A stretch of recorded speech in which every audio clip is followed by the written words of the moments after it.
To the April 29th special meeting of the Palo Alto Unified School District Board of Education.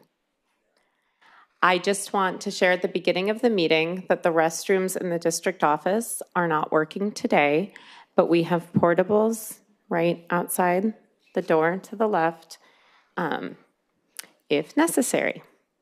Can I get a motion to approve the agenda order? So moved. Can I get a second? Second. All in favor? Aye. Any opposed? Then the agenda order is approved. And as today is a special meeting, we only have one item, and it is a discussion item, and that is the PAUSD Promise Study Session for 25-26. We will be discussing this item today, and no action will be taken. So take it away, Dr. Che or Dr. Austin. I'll give a very quick start, then it's going to go to Dr. Che, then it'll come back to me, and then we'll get rolling from that point forward.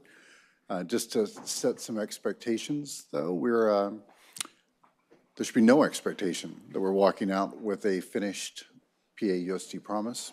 We're going to have several questions for you, and as part of this is going to be a free-flowing conversation as well. We have a couple more bites at the apple on this one, so we're going to revisit this on our May 13th meeting, then again at our 2 meetings in June. If we need to, we might only need one. But I just want to make sure that tonight we don't get hung up on a few things. We don't care about the formatting tonight. There's some different options. I'll talk about that when we come back. Get that out of your head. We just want to hear your thoughts about priority areas. For the staff that is here today, we not only have our executive cabinet, but we have our directors here. And you can feel free to ask a question, or if you want to speak or have one of them address you directly, just let us know. So everyone knows we'll come up, and if it's something that we have to get data or information for you for later, we'll just tell you that. Does that sound good? And Ms. Siegel, you and I had talked about, shooting for about a 7:30 end tonight, unless we are just right in the middle of something that's making great progress. We don't want this to drag on to a place to where it becomes not productive. Sound good? Yes. Okay, all right. Dr. Che, why don't you go ahead and tell us a little bit about the background? Yeah, thank you, Dr. Austin. The process for developing next year's goal begins with a review of the current year's annual report, which was presented at last week's board meeting. In addition to the input we received tonight, there are 2 key phases that help us inform our goal-setting process: an internal review and a community survey. First, the internal review process involves gathering input from leadership teams, principals, and division-level meetings. Each school site has already contributed initial feedback by leveraging its school improvement plan in collaboration with its school site council. These contributions can be found in the PAUSD school site goal development planning document. Second, broader community feedback was collected through a district-wide survey distributed through Parent Square and Schoology. We received 537 responses, and the feedback can be found in the PAUSD Promise Goal Survey Key Takeaway document. We've also included a framework draft designed to look at our goals more comprehensively and meet students where they are and effectively monitor their growth. Using today's feedback in conjunction with the documents, we plan to develop our first draft of the promise goals for next year and share them for discussion at the May 13th board meeting. Thank you. Okay, a couple other things. A little uncharacteristically, I told our staff, feel free, type away as we go. So we're going to be taking notes and actually working on some drafting as we go. Because when this meeting ends, the next couple days, we'll be trying to pull everything together in a way that makes sense, captures your thoughts, and is something that we can present at the next meeting. And that's a pretty quick turnaround. Okay, so if you see that, just know that's kind of what we're working on as we're going. And we have a few directions that we can start. We can either just open it up and we can start anywhere anyone wants to. We can play off of that a little bit and move that along. or we can prompt you as we go. If we stall at any point, then I'm ready to do that as well. For the sake of this meeting, I will be the facilitator to help keep us going. But I've told the staff throughout that if somebody makes a comment that requires some clarification, I told them just jump in and ask to clarify and ask another level question. That all sound good? All right. So would you like to start with a topic? And again, I don't want us to be so locked in on the current, what I'd call buckets or pillars, that in any way serves as a barrier to us having an open conversation. Although, if you want to start in an area, let's say you're just chomping at the bit to talk about mental health, and mental health and wellness is a bucket, feel free to jump in there, and we can start there as well. And I have one more question before we get going, Ms. Siegel. At what point would you like to take the public comment? Because it's a little different. Usually we would do it after a presentation. Tonight there really isn't a presentation, so it's up to you if you think there's a benefit for them hearing some of this first. We've always done public comment before we speak to kind of inform our conversation, so I think we stick with that. Okay. Then if that's the plan, which is fine, I'd suggest we do that at this point. Yeah. And then that could be our lead-in. Okay. So then at this point, we will have public comment. As a board, we start with students, and then we alternate between Zoom and in person. So we will start with Iyer, and then, Siddharth, and then Ishan, followed by Lumi.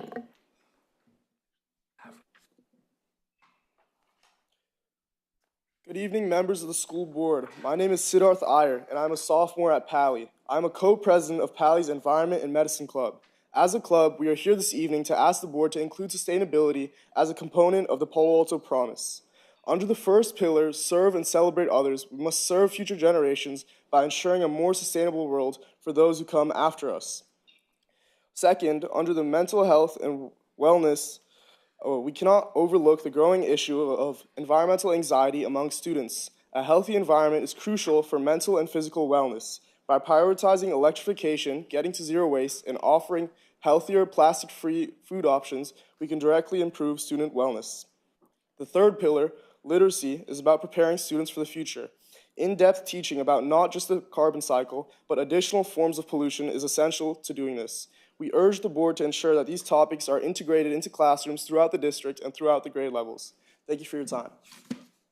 Thank you so much. And I just noticed one of the students is via Zoom, so it's going to go Avro, and then followed by Siddharth, and then, followed by Ishan, and then Lumi. Good evening, board. Are you able to hear me? Yes, we are. Great. I'm sorry that I couldn't be in person with you today. I'm currently on the train heading back from Sacramento. But my name is Avro Shah, and I'm a sophomore at Pali. I am a member of the Palo Alto Student Climate Coalition and vice president of Pali Eco Club. I'm here tonight to express my support for the inclusion of sustainability and climate action within the Palo Alto Promise. It is not just crucial, but imperative to the well-being of the students of PASD and the futures that we harbor and the futures that are threatened by climate change, that we prioritize the issues that face us the most.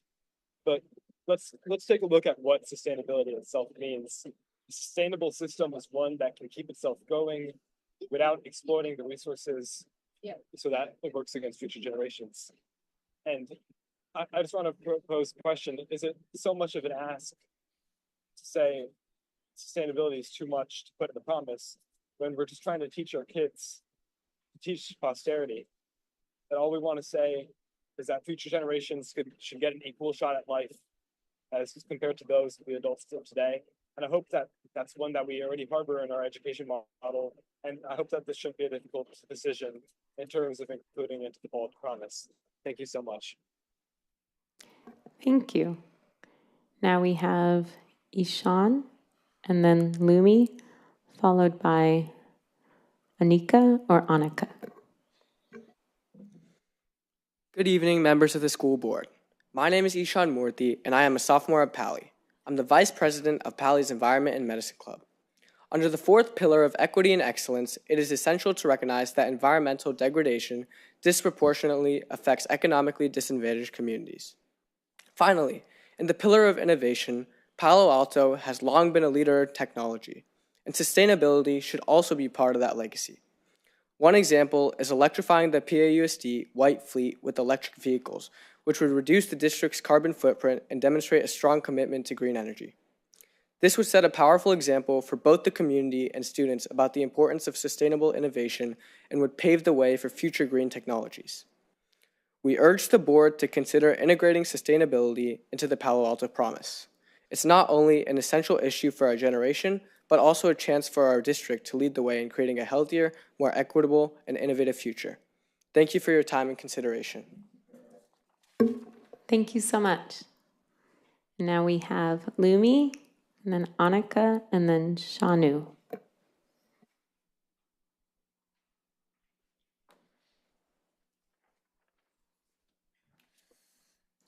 Good evening, members of the school board. My name is Lumi Lee, and I am a sophomore at Pali.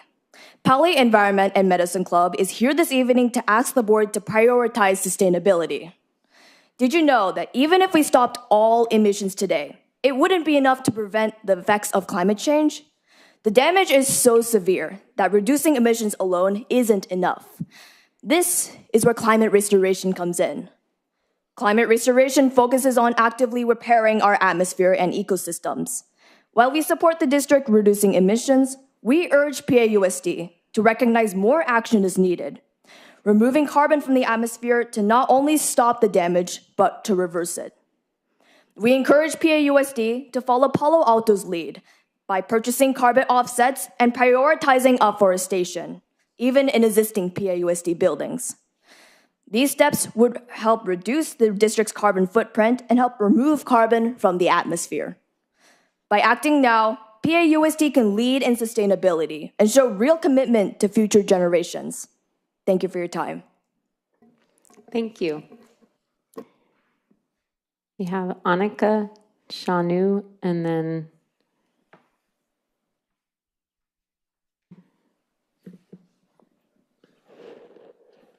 Talia.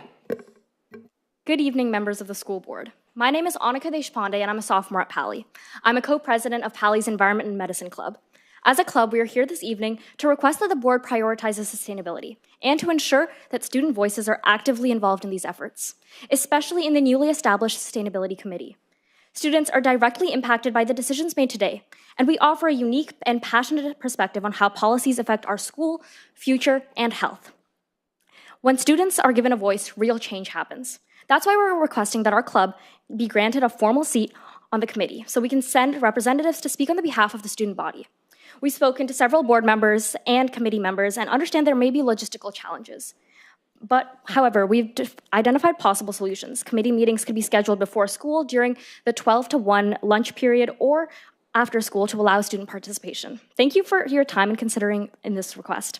We look forward to continuing our work with this district and to build a sustainable future. Thank you. Thank you. Now we have Shanu, then Talia, and then Aiden.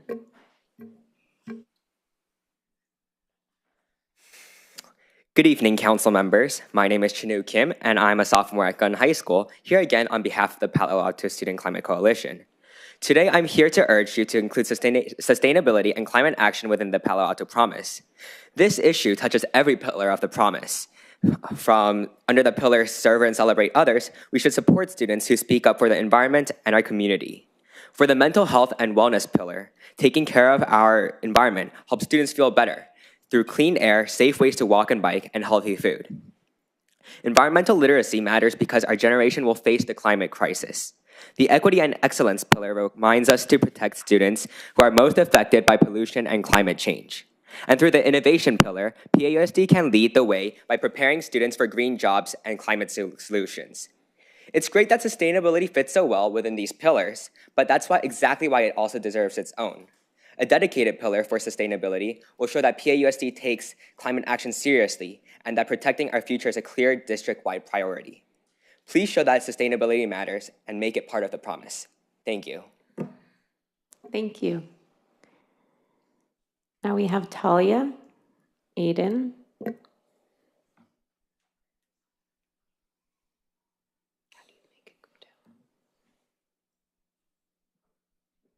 Good evening, school board members. My name is Talia Shuby, and I am a senior at Gunn. Though I am graduating soon, it is extremely important to me that PAUSD continues to grow and improve, most importantly when it comes to sustainability and climate action.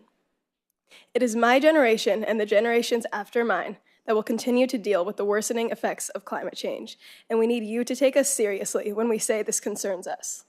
Sustainability is integral to every aspect of the PAUSD promise. If you want to serve and celebrate others, prioritize mitigating climate change. If you strive to improve student mental health, help lessen our climate anxiety. If you aim to increase literacy, include climate literacy. If equity is a priority, address the inequities that result from climate change. And if you want to embrace innovation, make that innovation sustainable for future generations. You claim to listen to students' wants and needs, so listen now. We demand a sustainable future for ourselves and for our peers, and PAUSD can do better. This starts with embedding sustainability into the PAUSD promise, along with reestablishing the district sustainability manager position. Thank you for your time and attention. Thank you. Now we have Aiden, then Maya, then Yuna. Good evening, school board. I'm Aiden Miao, a student at Palo Alto High School and president of Pali's Climate Progress Club. In this city, we care a lot about sustainability. Just 2 days ago on Sunday, I was at Palo Alto's annual sustainability fair, where we brought in over 500 people from around the city to learn how the city reduces emissions and prioritizes sustainability. There are booths for Palo Alto utilities, public transportation, waste, and more, each sharing how the many facets of our city are helping our city and the world mitigate climate change. One facet was noticeably missing, the Palo Alto Unified School District. In Palo Alto, so many people care about climate change. 2 Fridays ago, I was at a climate rally this time with toddlers, parents, and even elderly citizens all fighting for sustainability together. But I've noticed the group with the strongest passion and voice in this city are the youths. High schoolers, middle schoolers, and even elementary schoolers. I've seen so many students on climate organizations, clubs, and more advocating constantly for sustainability in our city. The youth of our city cares deeply about sustainability. And it's not just the students. I've talked to teachers and workers and have learned that so many people in this PAUSD system care about climate change. Let's reflect this passion in the PAUSD promise and solidify it as a goal for our school district. It is something that our students, teachers, and workers are devoted to. PAUSD is a national leader in so many ways. Let's make sustainability another. Thank you. Thank you. Now we have Maya and Yudin. Sorry, Maya, then Yuna, and then Uzma.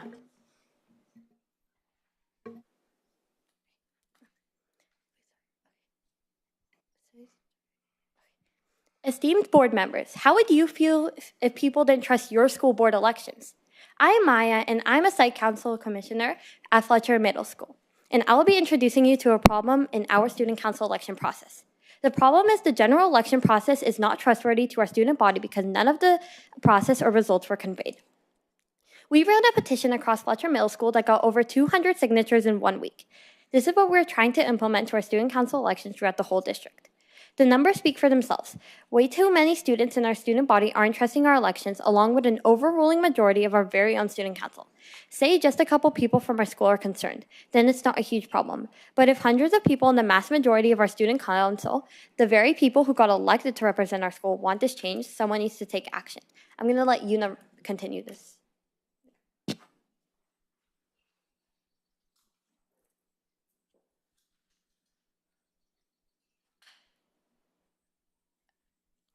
Do I start? Hello, school board members. I'm Yuna, and I'm a 7th grade student council commissioner at Fletcher, and I'll continue talking about the fair and transparent student council elections. This is our solution. We are asking for the following to become a district-wide board policy. The winner should be chosen by votes. Teachers can approve candidates but cannot change voting results. The Student Council should provide oversight of the results. To ensure trust, current Student Council members should verify election results alongside the Student Council advisor.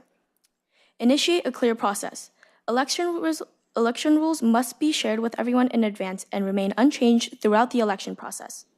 Dear our school board members, we urge you to deeply consider these factors in maintaining a trusted environment at school. Thank you for your consideration.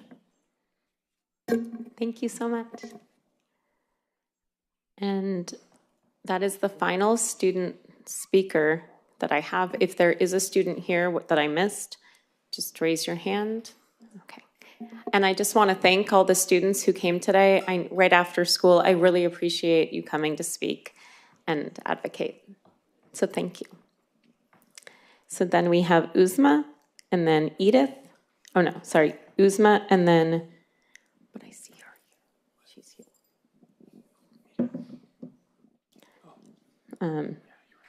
Yeah, so Uzma and then Edith. Hey, hi, everyone. Thank you all so much for this really important work. I wanted to focus a bit on equity and excellence and how I feel the need for, within the promise, to recommit to evidence, rigor, and truth. And the reason I'm bringing this up is because I really feel like we're getting very close to a world where people are living in different realities, even if those realities are not based in facts.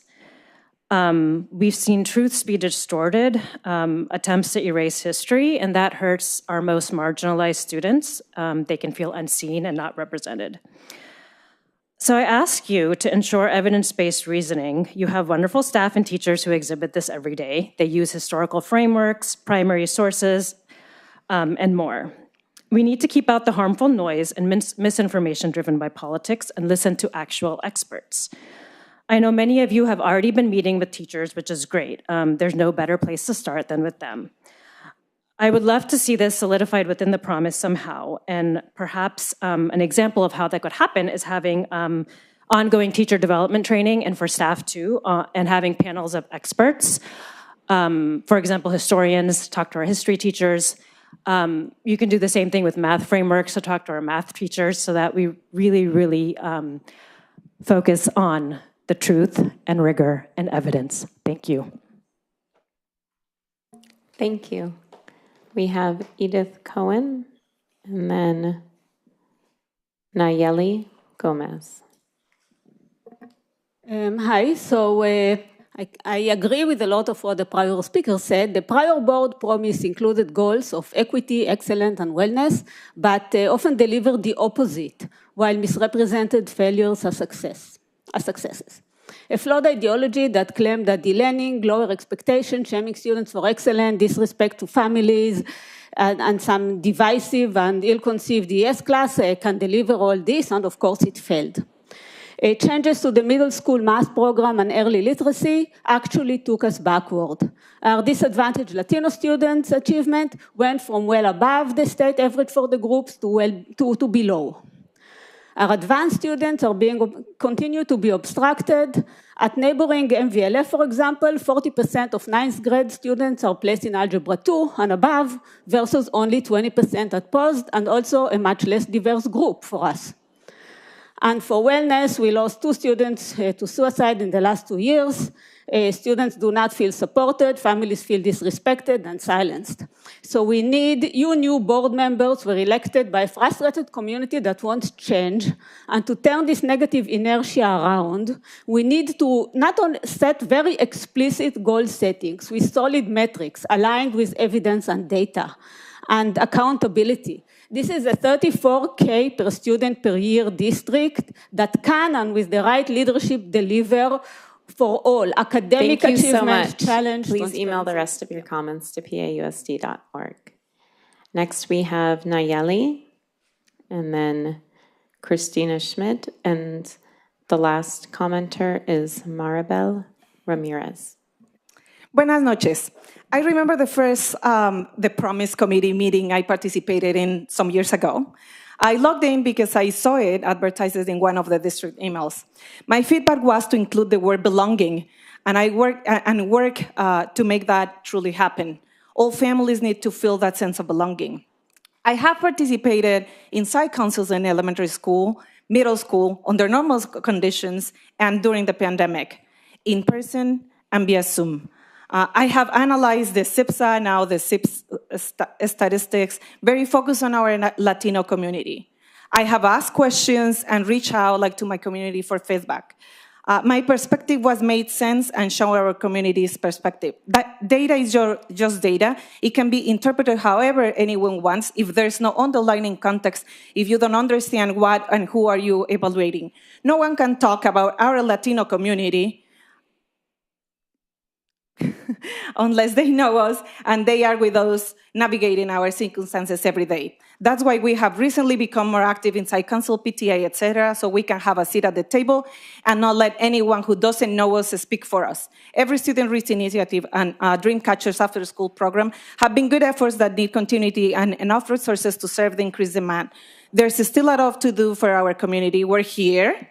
We will continue to collaborate with the district and other entities and partners in efforts to understand our community so it can be better served. Thank you for your so continued much. strength to literacy, Please email the inclusion, rest of and your equity. comments to board@pausd.org. Thank you. Thank Latinos in PAUSD Network. And we have Christina Schmidt, followed by Maribel Ramirez. Good evening or afternoon.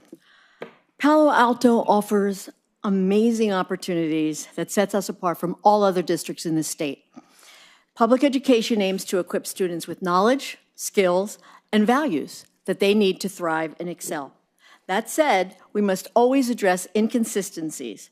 We create an equitable learning environment that challenges all students to dream big and pursue their educational goals. How do we get there?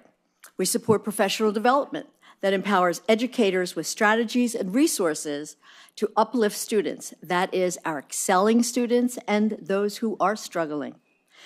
That said, education is an ecosystem, that every improvement strengthens the entire experience. That goes from mental health and wellness to college career pathways and academics. This balanced approach ensures that every student feels seen and heard. This is equity in action. The promise outlines goals that ensure positive outcomes utilizing MTSS, UDL, RTI, and outreach interventions. In doing so, we build a comprehensive educational system that all students can thrive and envision a future. The board sets expectations, monitors outcomes, and supports program implementation. Please allow staff to flourish and educate and allow the promise to work. And thank you. Thank you so much. And our final commenter is Maribel Ramirez.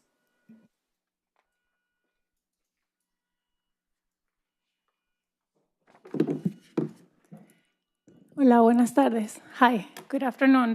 My name is Maribel Ramirez. I have 2 children in the district, one in elementary, one in high school.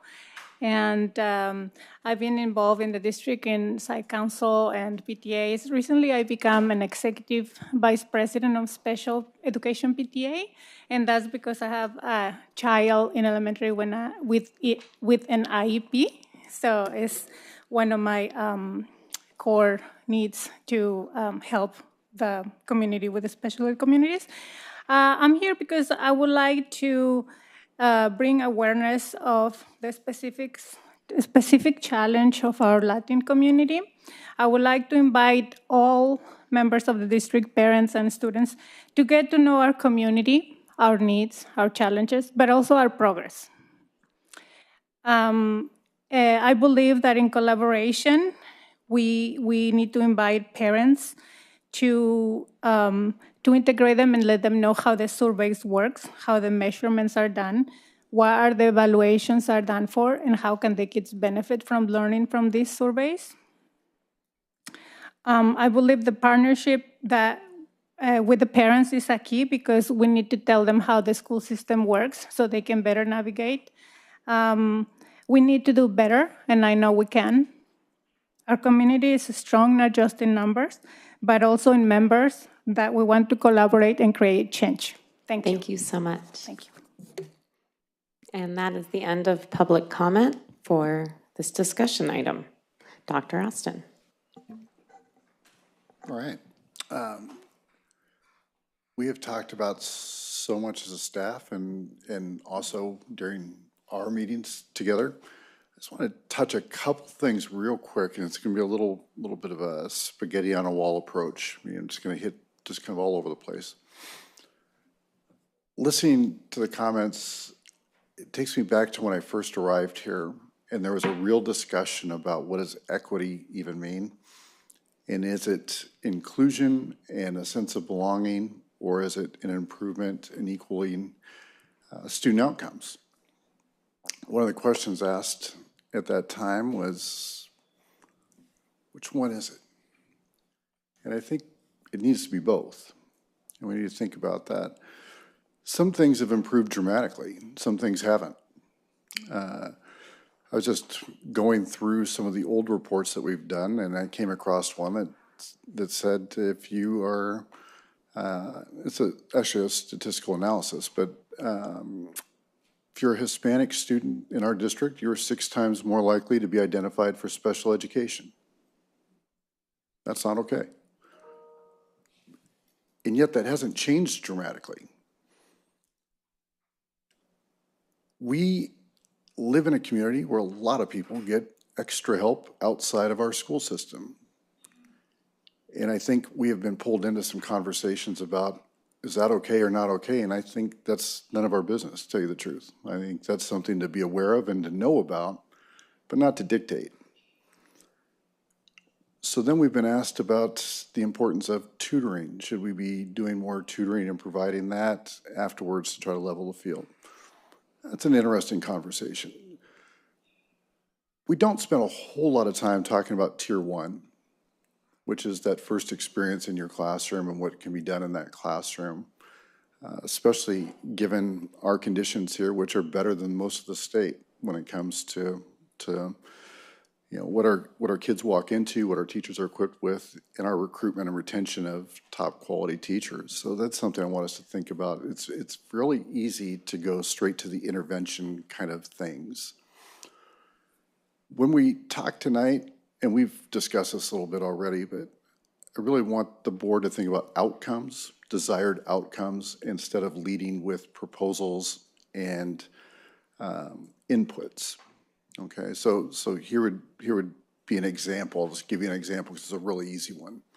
The first part is just made up, although it might be exactly what you're thinking. I don't know. We'd like to see all students at or above standard grade level in 5th grade in math as measured by the CASP. Now, I picked that. I know some people are dying right now because I started with CASP. Yeah, I'm not a giant fan either, but it doesn't matter. That would be an example of an outcome. The opposite would be, we think that we should have math specialists and before and after school tutoring. That's an input. So if we have identified outcomes, then we can have a better conversation later about what those inputs are and how we may get there. Does that make sense? Just so we're starting out in the same place. A couple other things before we get started. There will be debates and some things. I just want to frame it up. And I know for certain not everyone agrees with what I'm going to say, but I'm going to give you our interpretation. When we talk about the gap, the achievement gap, we're talking about the gap or the distance from standard or grade level. And there have been discussions and points made, and we just disagree, and it's totally fine, that some people want to identify the gap. I'm going to use special education as the example right now because I'm going to imagine special education will be part of this conversation tonight.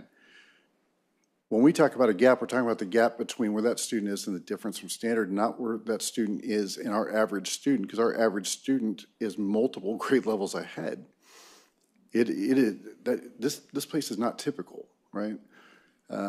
We would like to give a look and actually identify, and we did a little rough work on this, but we want to do a better job of it.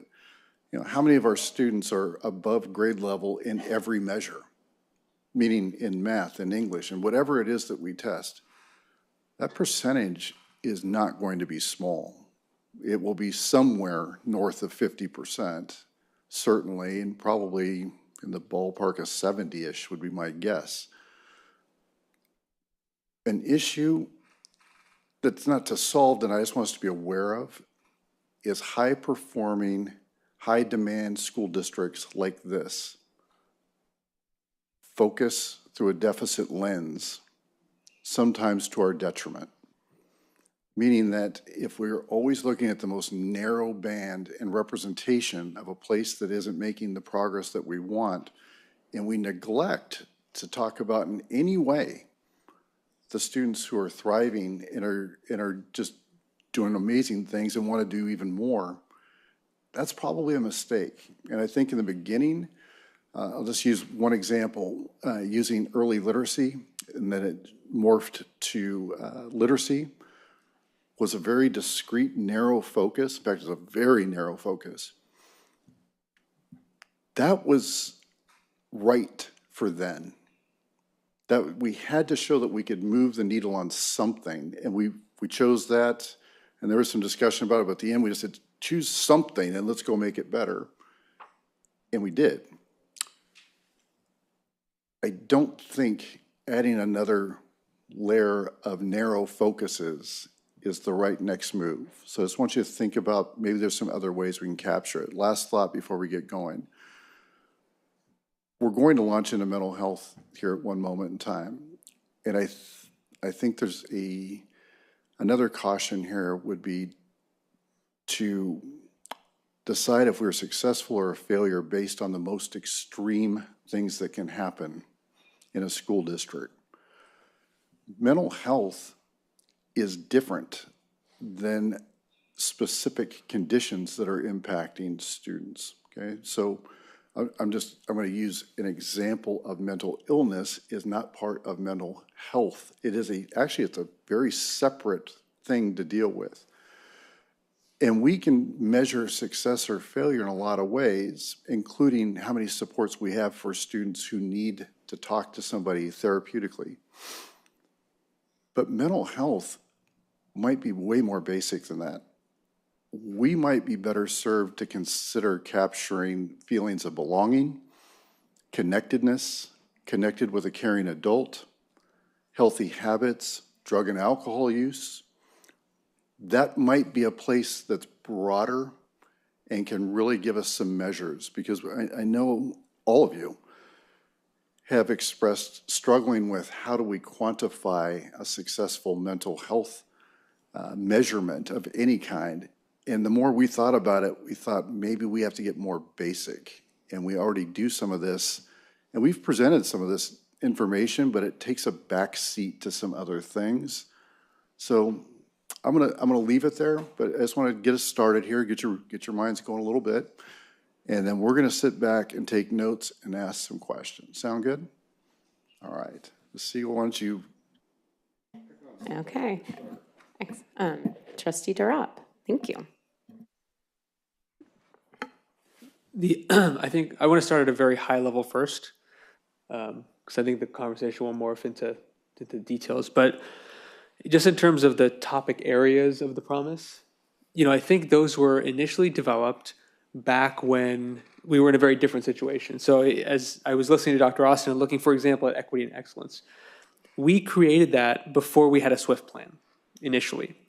And so I think that having developed this very robust SWIFT plan, the way we've now incorporated equity into all the different pieces is different than it was originally envisioned. Because actually, when we initially came up with equity and excellence, the board didn't agree on what that meant.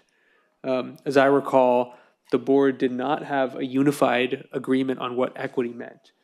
Hence the SWIFT plan, hence the creation of measurable goals and progress indicators. So, in that sense, when you look at the equity and excellence category, it does include a lot of things that could be their own category.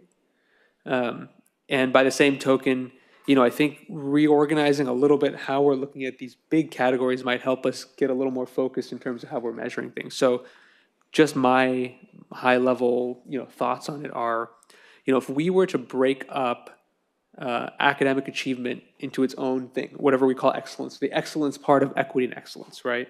How we look at that, how we look at students achieving is its own thing. Because of the SWIFT plan, which we which I would suggest we incorporate within the academic achievement or excellence portion, those measures are already going to be baked into how we are measuring output when it comes to academic excellence. By the same token, if we were to take the climate piece out of equity and excellence and make it into its own climate and wellness, and we have the mental health and wellness piece, but if we're putting climate in there and having climate and wellness, now we've broken up what was initially kind of hodgepodge together in equity and excellence. We're incorporating all of the equity pieces that we've created in the SWIFT plan as part and parcel of academic achievement. They're informing how we're measuring achievement. We're also taking the inclusion pieces of equity that are so important, the climate, the anti-racism, and we're taking the mental health pieces and we're putting it together in climate and wellness. And now I think we've emphasized the focus on both those pieces because they now live in their own spaces. And then I was just thinking, we have a lot in the promise that, and a lot we've heard from folks and a lot we've experienced over the last several periods of time. Social responsibility could be a really great area for focus in the promise. We could include in that things that exist. Parts of serve and celebrate others would be a part of that. Things like civic engagement, media, digital literacy, and ethics. Like the comment about knowing, rigorous evidence-based understanding of, this has been an issue for a long time, and our teachers and our schools are working hard to address it, but having it be a focus, especially with our focus on AI too. Jung has incorporated, the team has incorporated a lot of the digital literacy and ethics into that portion of it under innovation. It probably bears having an entire focus area that pulls together service, in civic engagement, digital literacy, and ethics.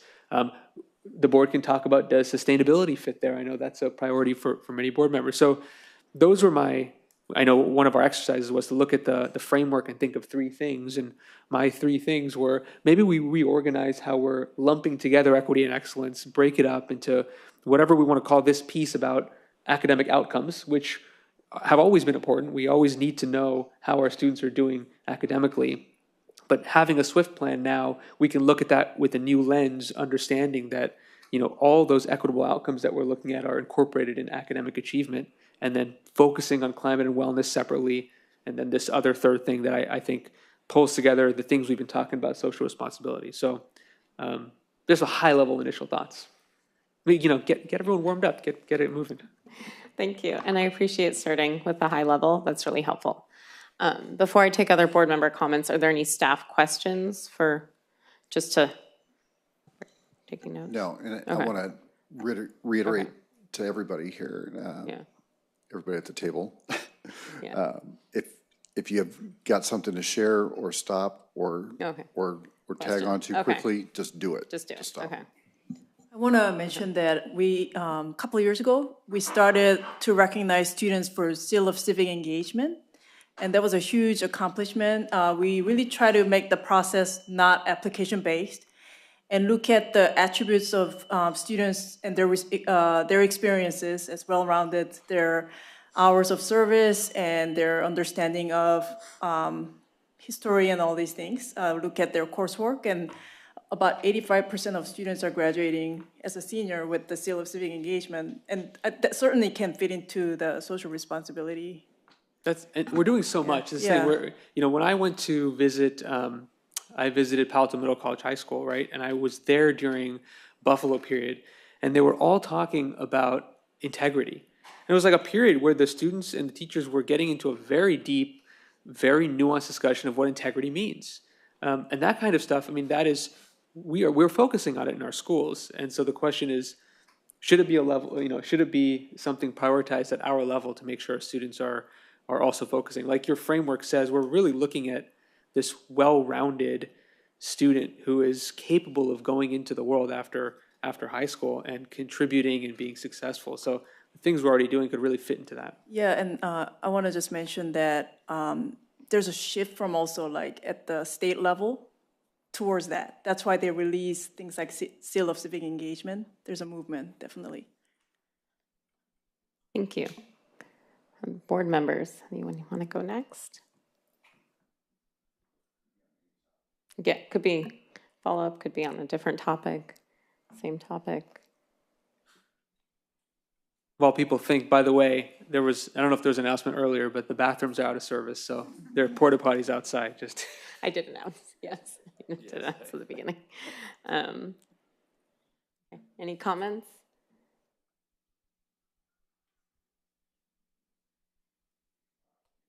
Yes, me neither. I'm happy to keep talking. I mean, I've been doing it for 6 years. okay, I can bring up thoughts. Okay. I really liked the way that you separated it out. When you first started talking about climate, though, I started thinking about sustainability and climate change, and so it's interesting how all of it does connect. So when I took pages and pages of notes, and so it was hard to narrow it down, but what I did at the end of all of my notes was we need to be focusing on outcomes. And so when we talk about achievement, right, for the achievement, it is outcomes. We can get into the more narrow in terms of if we are looking at all students should be at standard, or we want to decrease the distance from standard. And the staff can determine what grade levels we need to be looking at to ensure that our students are at grade level. So I think that is one piece of it. And then when we're talking about the well-rounded piece, I think of it as, do we as a district have extracurriculars and access to these extracurriculars for all of our students? Like, I understand, some sports are cut sports. Makes sense. Do we have extracurriculars that are no cut? And is there enough space? Because I do think to, well-rounded, if we maybe look at, are our students engaged in extracurriculars, both inside, it could be part of school or not at school. But I want to make sure that we have access to that for our students. Future ready, and I'm just talking right now because eventually we will get it in, but in terms of future ready, back when I taught high school, what I wanted my students to be able to do when they left my class was not just be able to write a 5-paragraph essay or a persuasive essay or a research topic, but can you email me, right? Can you student email me teacher? And so there is a part of when you embark off to whatever the next step is, are you able to advocate for yourself? So maybe a way to measure self-advocacy, both inside of the classroom and digital literacy in terms of reaching out to professors, so that when you take that next step, you are able to thrive in the world, right? So there is that piece, and knowing oneself. The sense of belonging, since I joined the board, that is key. Because if you don't feel that sense of belonging, if you don't have a caring adult or don't feel that there's a caring adult on campus, and I'm sure there are many caring adults on all of our campuses, but how do we, when we're looking at it, if we want to increase the number of students who say there's a caring adult, how do we give the time for there to be opportunities to build relationships, like, after school activities, back when I, choreographed musicals, it kind of allowed a teacher to connect in a different way. During lunchtime could allow to connect in a different way, clubs, but just making sure that students have access to opportunities to build relationships, because in a classroom of 35 students, it can be hard, right? I'm now going down. So yes, with outcomes, I want to make sure that all of our students can thrive, right? So it's meeting standard, but also looking into opportunities for students who are ahead to also be engaged and challenged. I think we can do both, right? So looking for those opportunities. Now when I scroll down, I could go through all the, I took many pages of notes. I'm just talking about all the different topics. If we want to narrow it down, we can. If I may make a suggestion, yes. it might help us to really think about the end goal, do a little bit of backwards mapping. Okay. What is it that we want for our Yes. students, right? At each level, Yeah. whether it's at a transition level or whether it's Yeah. by the time they graduate. So if we can keep the goal in mind, it's like this is what we want the outcome to be, this will help us Yeah. get down to Yeah. the area that we need to So for focus on. outcome, like students are at grade level, right? Like that is we want all students to be at grade level. Now, how do we measure that? We could measure it with CASP, but there's also other measurements. And so, I would say to staff, what other measurements can we use? We could use iReady. There could be normed assessments, created by the teachers, but that would be up to staff. But for me, and I'm only speaking for me, being at grade level, especially, in my opinion, at those transition grades, which is 5th and 8th grade, because moving one to a new school, right, and that's a big jump. And so it would help but again, I would say staff, do you think those are the two places we should look? But for me, looking at the 5th grade outcomes and the 8th grade outcomes, so that our students can thrive. Is that more clear? Yeah, that makes perfect sense to Okay. me. One of the things that I'm thinking about is broader. Okay. The goal is to ensure that our students are thriving Okay. and academic achievement is increasing, right? Okay, yes. The next question is, Okay. what is it going to take Yes. in terms of staff actions, district Okay. actions to ensure that students are achieving? Yes. So then that's when we're looking at the priority area that we're going to Okay. focus on to reach there. Got it. Just to help Yeah, this frame is where helpful. you're going. Yeah, okay. May So- I ask a question? Yes. So, if you're, when we're thinking about it from a goal and outcome point of view, which I think is, a very relevant way to think about it, we have talked about how, in terms of academics, we want kids to be at grade level, and Dr. Austin even dared to mention CASP scores. So, my question is about the other 3 goals, which are harder to measure. How are we going to get to a goal or an outcome? For instance, what future ready looks like for one student may be really different from what future ready looks like for another student. Similarly, what one student might consider to be a well-rounded experience may not be to the taste of a different student. So these 3 other goals that are not to do with foundational skills and knowledge, how will we get to quantifiable metrics, if that's even the goal? Maybe it's not the goal to get to quantifiable metrics, but I'm curious to know then what a more nebulous goal or outcome might look like. And I can also take a jump at it. Yes. That's not And necessarily directed at any yes. direction.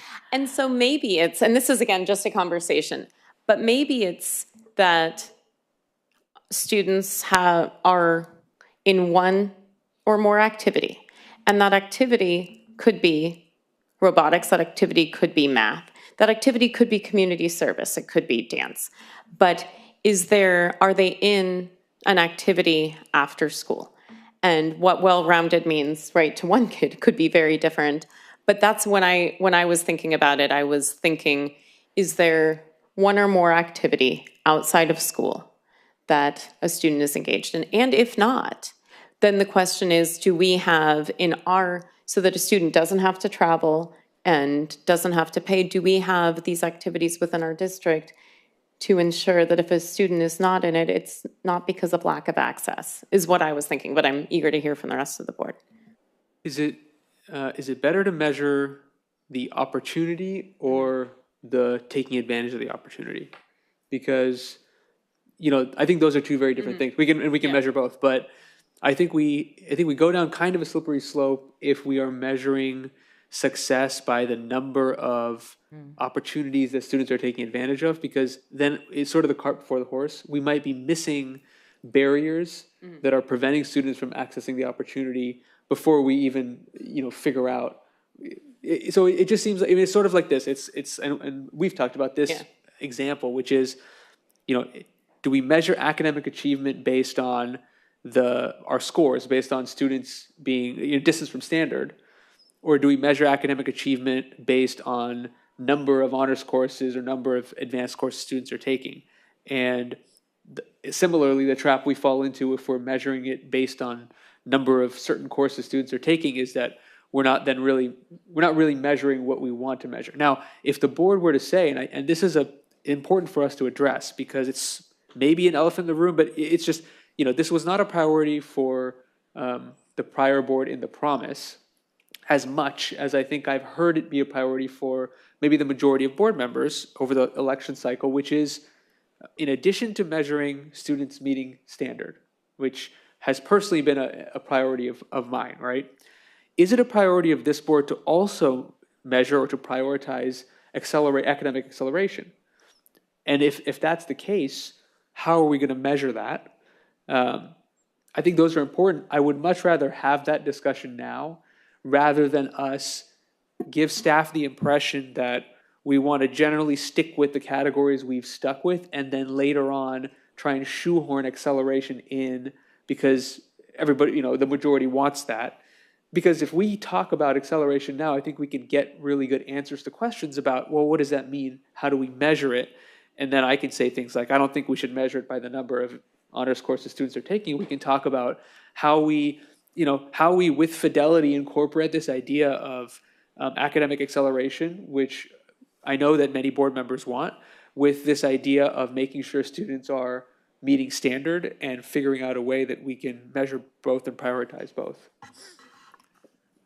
I was just going to kind of piggyback as to what Ms. Kama was saying is I think we need to keep in mind as we're kind of backwards mapping it. It sounds like, what she shared about try to backwards map, but I think it's important for us to think about that our students, the profile of our students is very different. We have very many students that come from different backgrounds, socioeconomic standing. So I think it's important, again, to keep that in mind, as I think you shared earlier about some of our students have a little more access than others for after-school programs to accelerate. And if that's the direction, then I think I just want us to think about the different profiles of our students that we have throughout the district. And that's the issue too with measuring acceleration by courses. And I would say personally that's also the issue with having acceleration be a goal. So, I would say if we're being outcome specific and there is a desire of, looking at academic achievement, what does that mean? And if it means something more than all of our students meeting standard, or better put, our students who are not meeting standard. If it's more than that, then I think we have to be very specific about what it means in a way that is measurable and in a way that does not, is not a detriment to prioritization. So I think that the idea of having academic acceleration as a goal is maybe framing it in not quite the right way, if I may dare to say that. I think as a goal, it might be a better goal to say we would like each student in the district to be appropriately placed or appropriately challenged, which isn't quite the same thing as saying we would like acceleration as a goal. Now, if we frame it in terms of appropriate academic placement, I think there's kind of 3 different ways we can measure that. And that also goes towards extracurricular activities and well-roundedness and future ready and social emotional too. I think we separate out the opportunity to be appropriately placed, the enrollment of appropriate placement, which is another way of putting that is the taking of that opportunity, and then thirdly, the success. And that's 3 separate measures for do we think any given student has been appropriately placed. And that kind of incorporates students who may not be meeting grade level and also students that wish to accelerate, but it's a slightly different framing of the same thing. Yeah, I just want to say that I really like what you just said. I agree that the idea that our goal is to accelerate students, to me, is, I think, a misunderstanding of what a lot of parents that have spoken to me have been asking for. And I think the way that Trustee Chu just articulated it is much closer to what I've been hearing. And Dr. Austin and I talked about this in our last meeting. I am one of many parents in our district who has a child with special needs. My child with special needs has an IEP. That IEP, it stands for Individualized Educational Program, right? Thank you. Sometimes get confused what the P is, plan, program, anyway. But the idea is that, the whole point of the IEP is to figure out, where is my student currently? Where are we trying to get my student to develop into? What strengths are we, trying to help him develop? And, what are we going to do between here and there, and how are we going to measure it? And we were just talking about this, wouldn't it be amazing if we could somehow have an IEP for every student? I mean, why we have an IEP only for students with special needs, it kind of, begs the question, shouldn't we basically be trying to create, a system where every student, and this also gets to what Dr. Austin was saying about this idea of, are we focusing on challenges? Are we focusing on deficits? Or are we focused on strengths? Can we get to a point where we can help students thrive, which, by the way, I love that word, and that's another thing that I was hoping we could figure out how to work into the promise, is this concept of thriving. I don't know exactly what that means, and I think that's a big challenge, is how do we measure that, and can we find measurable components to that, sort of markers that help us assess whether a student is thriving. But by focusing on a student's strengths, understanding what those strengths are and helping that child be challenged in the way that's most appropriate to that individual, as opposed to, sort of over-indexing on what these sort of bigger measures are, I feel that we will do better by our students. And I would love to see us as a district move in that direction.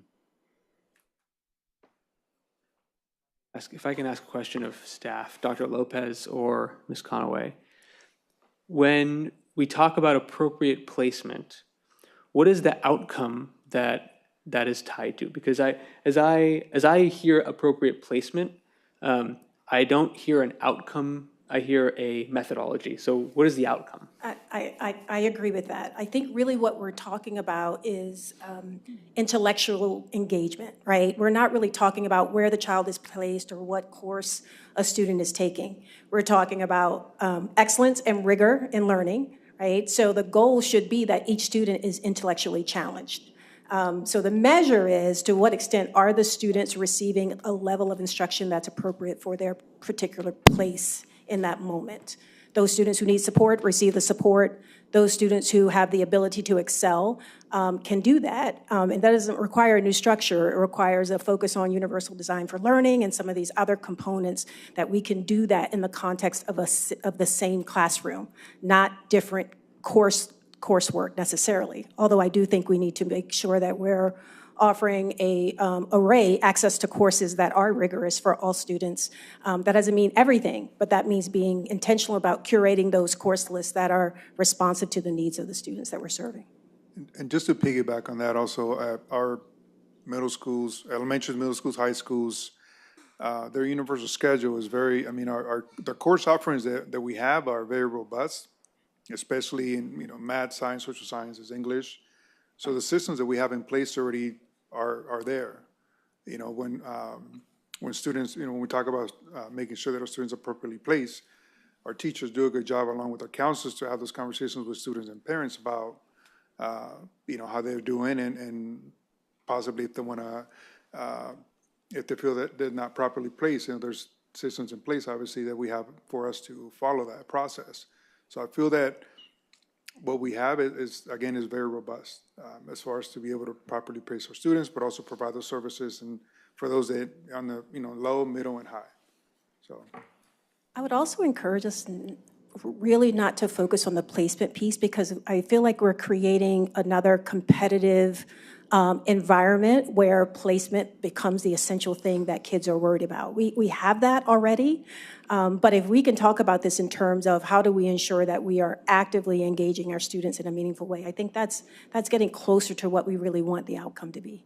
And I think we could do a better job at looking at data as a not stagnant thing, but really looking at where the starting point it is for individual student and how much they're growing.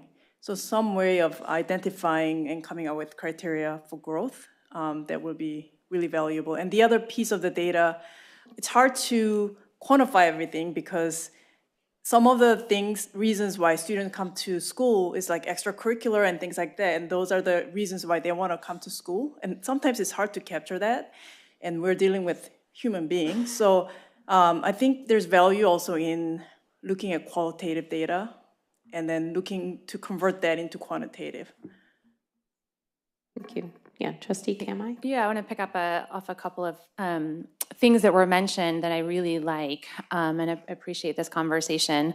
So I really like the idea of measuring folks over time to think about whether placement is correct. And I also like the other pieces of placement that I think we can measure a little bit better, which is access, and also I think it was described as success, but I would think about that in terms of performance in some way, right?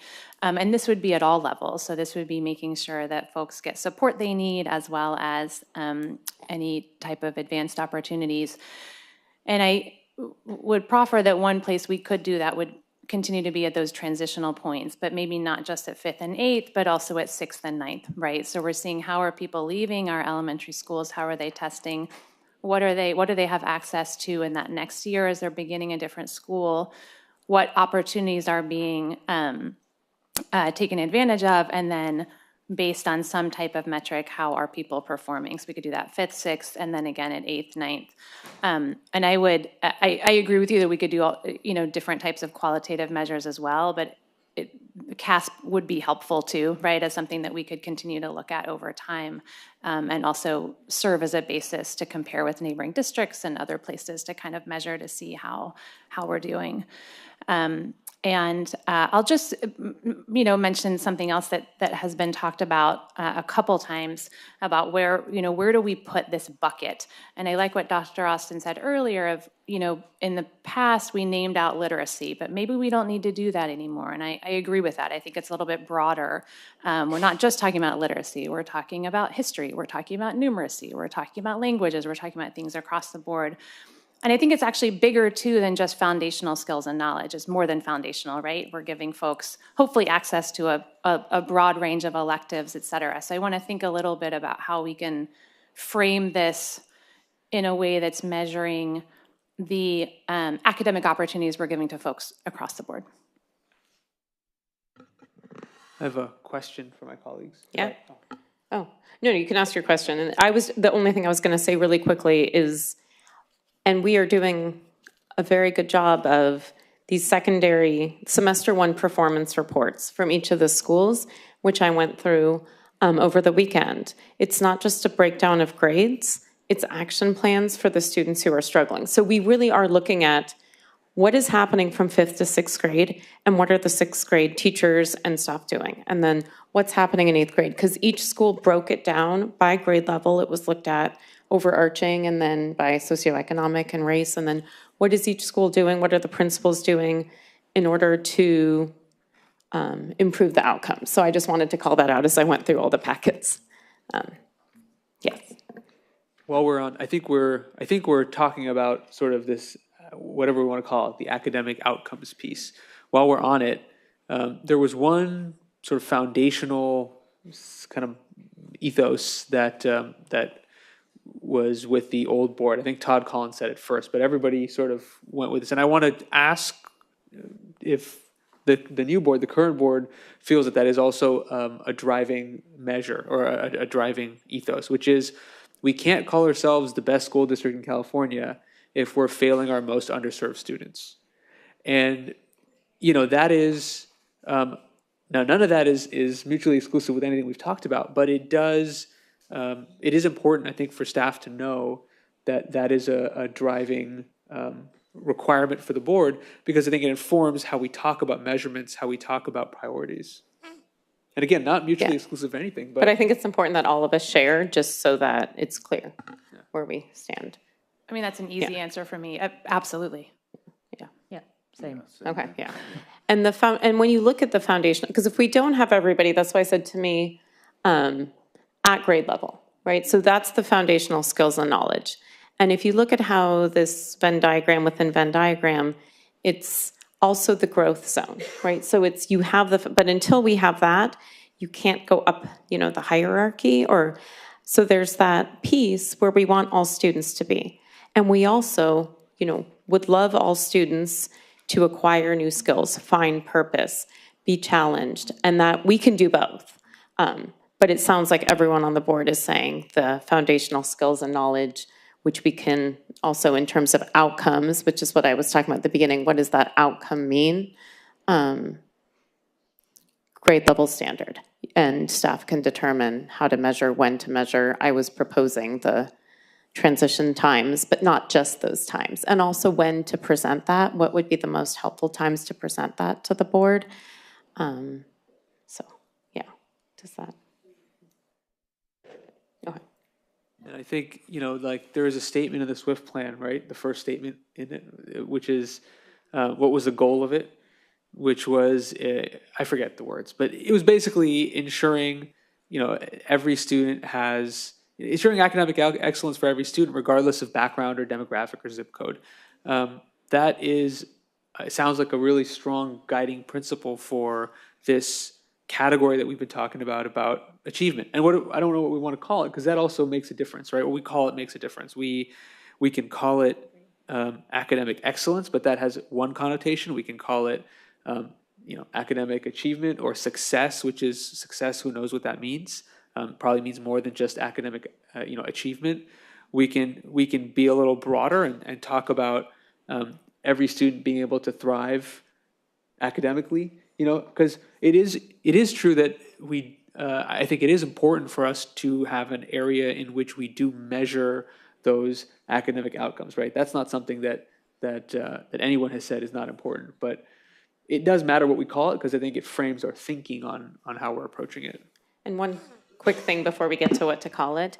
When I was looking through the SWIFT plan, again, this weekend, it sounds like what we are all discussing and what we have said, which is in the SWIFT plan already, maybe just needs to be elevated, embedded in the promise. It says, key performance indicators for the SWIFT plan as it stands now: increase the percentage of students responding favorably to school safety, belongingness, teacher-student relationships, cultural awareness, and diversity and inclusion.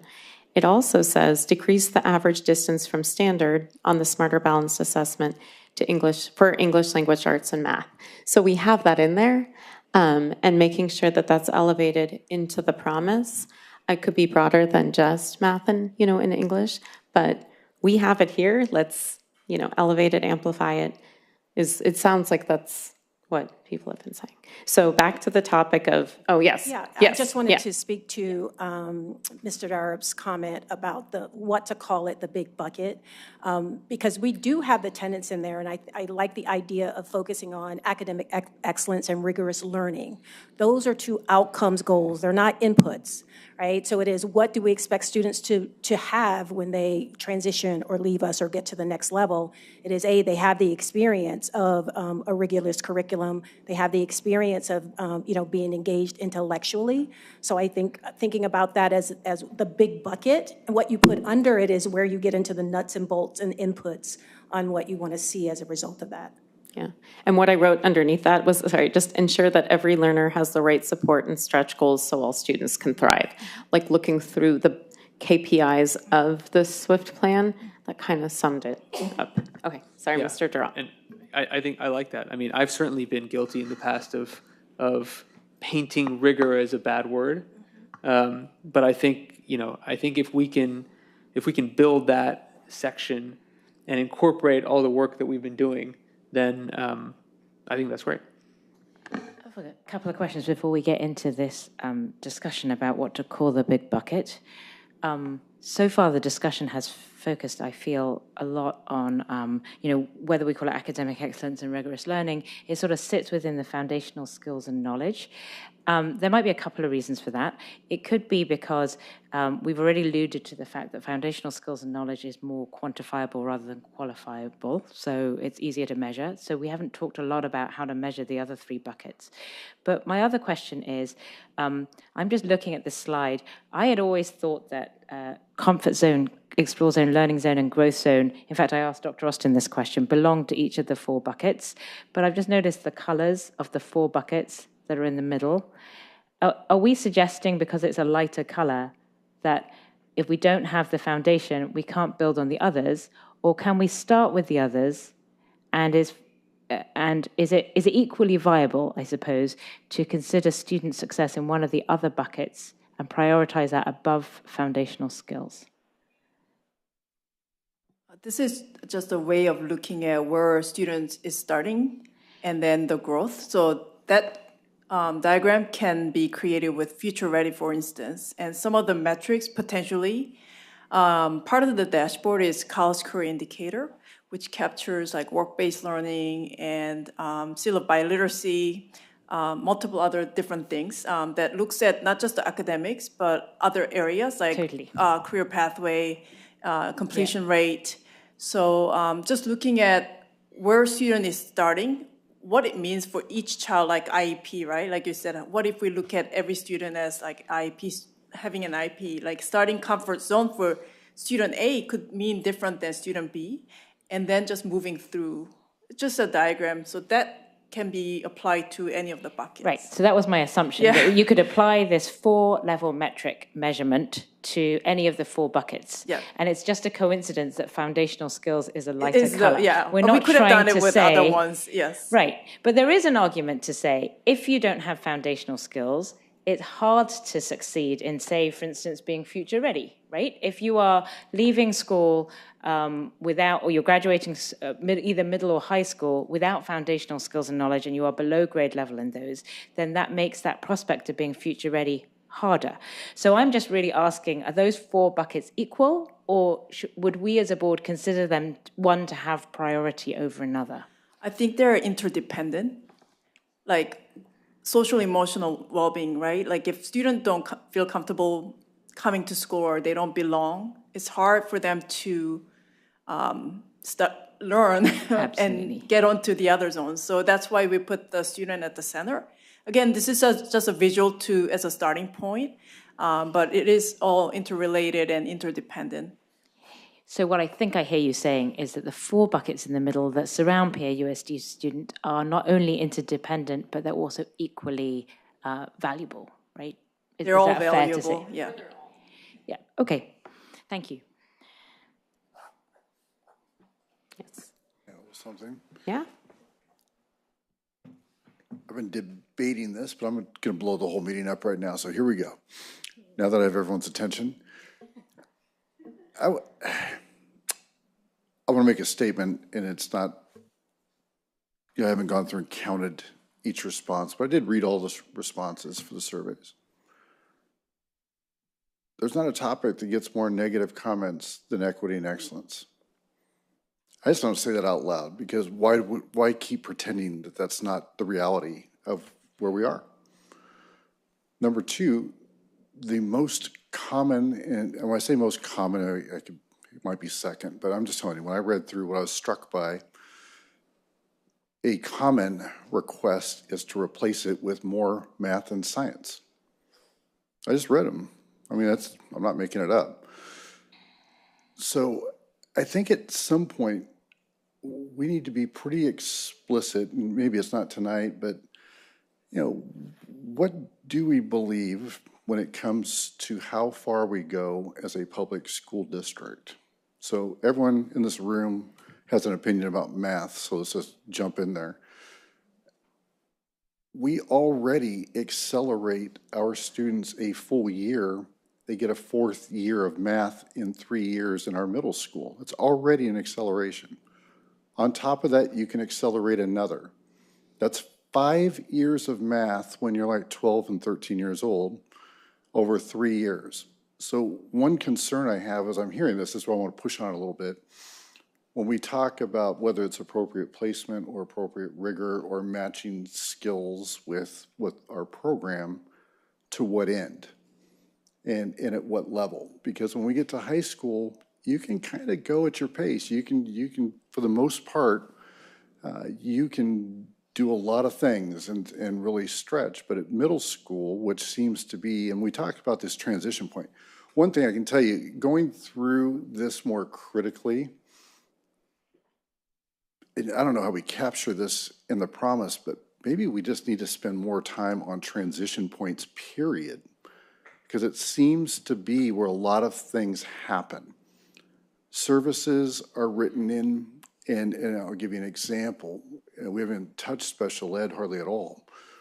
Co-teaching is a great example. Co-teaching gets written in the transition period more often than not between elementary and middle school. And some people say that's essential because we don't want anyone to fail. And some other people say we haven't given them a chance to see if the change of environment is a good or bad thing for them. We should give it some time. That transition to high school, it's the same thing. It's part of the reason I think our middle schools have become increasingly rigorous is everything gets pushed down. Middle school now is to get you ready for the harsh reality of high school.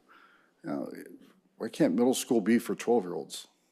You know, there has to be some balance there. 5th grade is not there to get you ready for the mean middle schools.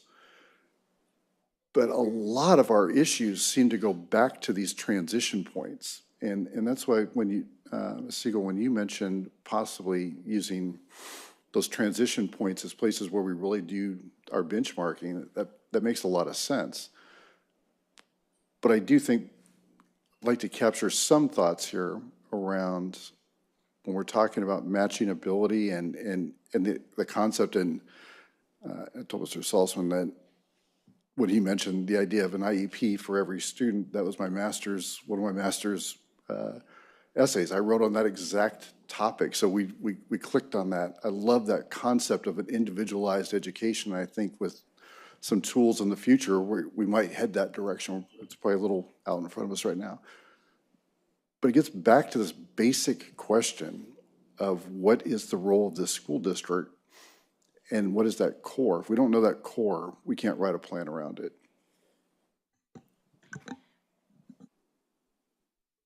Isn't the basic point of the school district to meet every child where they're at, academically or otherwise? And so maybe looking at it from the point of view of making a statement like we already accelerate every child by 1 grade level is not, maybe a different way of looking at it is, are we meeting the needs of each student regardless of where they're at? You know, some students may have a need that is greater than 1 grade level. Can we diversify our offerings, which are already very diverse? I recognize that, but can we diversify them enough to meet every student that is in this district? And maybe it was a question. Just a quick one. Is every student in our district in a position to have been accelerated in the first place? I think no. I think we probably do need to revisit that and really think about that. On the other end, how much is enough? How much is too much? And I can say I've heard this configurations of the board here that they hold kids back. I don't know if that's true or not, but at what level do we say, okay, we're going to do Algebra 2 in 8th grade? We're going to do pre-calc in 8th grade. At what point do we say you can do it, but do it somewhere else versus here? And there are lots of schools, districts around the country that do that. I don't know if we want to be one of them or not. That's really something we need to hear from the board about. And this is actually a really, maybe to me, the most fundamental question of the role of a public school district, and a really important conversation for us to have, which is, I'll share my view, which many know, which is, I think that the role of a public school district is not academic achievement for every student, but rather academic achievement for all students. And I draw a very important distinction there because I do think that, serving every student, it implies this equality of resources spent on every student, whereas serving all students is more about ensuring that all students have access to a minimum baseline of education, which to me is more the role of a public school district. Does that mean that we can't offer individualized, enrichment and rigor to more than just students who are not meeting baseline? Of course not. But as a philosophical starting point, right, where do we start from? Because I think that creates 2 very different versions of the promise. If we start from the individualized IEP version, which is it's an amazing outlook for what a future could look like for students. But if we start from that perspective, I think our approach to each of these areas looks very different. If we start from the approach of, hey, we have to make sure that each student is reaching baseline, and also we want to do these other things, that's a different approach too. Now, in practice, because we're a district with resources, it means that we can do a lot more, to the point where for many students it may be indistinguishable. Those two things may be indistinguishable for their experience in the 13 years here, because they will be able to access the level of education that is great for them, and that is also happening to be above standard.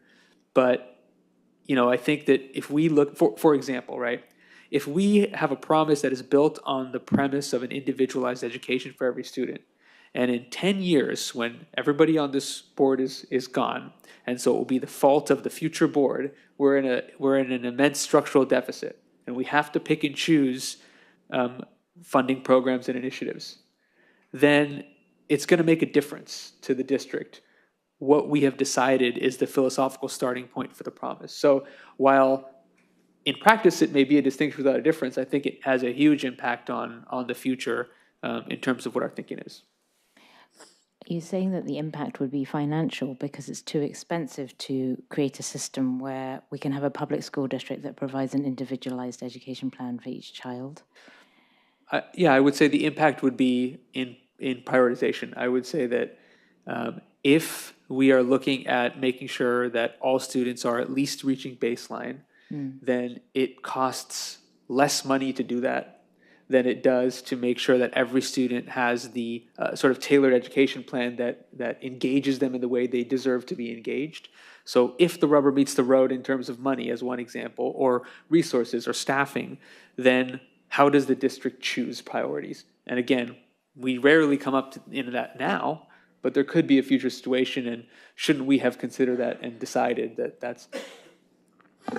Right. So I don't disagree with your prioritization, but I think that there's a middle ground between providing every student with baseline, which are the very basics, and tailor-making and educate. I think there's a way of moving the needle closer towards this idea of every student has an IEP, every student has an academic IEP or a tailor-made experience. I think that is going too far, but I think that we, as a well-resourced district with a student body of diverse needs, can do a better job of diversifying each student's experience in a way that is appropriate for them. You go first. Oh, I was just going to comment that Dr. Austin mentioned the voluminous comments that in the survey critiquing equity and excellence, and one of the main critiques I saw come through was pitting one against the other. And so my worry right now is that we're falling into that trap again, because I don't think that they're mutually exclusive. Yeah. And my comment was, I talked about offering opportunities, whether those opportunities were in extracurriculars, just offering the opportunities. And I guess a question to Trustee Chu is, we have academic opportunities for a student to skip ahead. What I heard at a board meeting that I believe was in January was that for students who do skip, teachers are working on a senior math class to meet the needs of those students. And so I guess the question is, we have opportunities including AP classes, honors classes, teachers making a class for senior year for those students who've skipped ahead. Can we be more specific? Because to me, the thing is opportunities and abilities. And so I don't think it's checking how many students are in each one, but do we have those opportunities? Because yes, there could be many reasons, for example, that a student's not in an extracurricular, but if the opportunities are there, then it's not that a middle school student didn't get in the lottery for the middle school athletics. It was that the student was working after school, but the opportunities are there. So I guess my question is, are you advocating for, what is the specific ask or advocacy? I think somebody mentioned maybe Trustee Kamai, but I apologize if it wasn't Trustee Kamai, but somebody mentioned the idea of being fairly fluid.